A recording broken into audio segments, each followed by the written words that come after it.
Here we have it, Boston Flower Market. Look at that, the swings in action. Boston Flower Market today. Look at all the cool stuff. This I just discovered is called 9-bark. We've used it in class all day at the Boston School of Flower Design.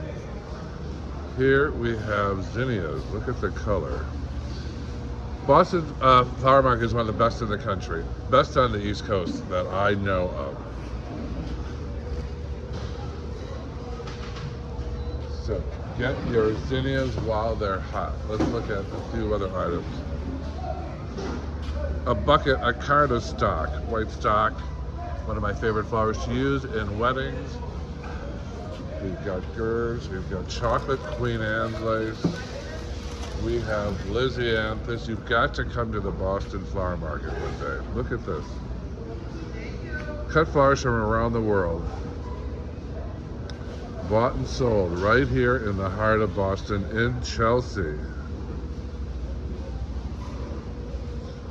We are at RJ Carbone Company. See it? Right over there. And here's a view of the rest of the Boston Flower Market. It goes on and on and on. Let's see what our neighbors have. Ooh, look at these. Hold on, I see something interesting. Big, pale, white sunflowers. Ooh la la. Boston Flower Market. For more information, flowerschool101.com. Best classes in the country. You will learn how to design quickly and efficiently. It's an immersive course, 1 day, 3 days, or a full week. Master's class coming up in 2025. So from Boston Flower Market, adieu.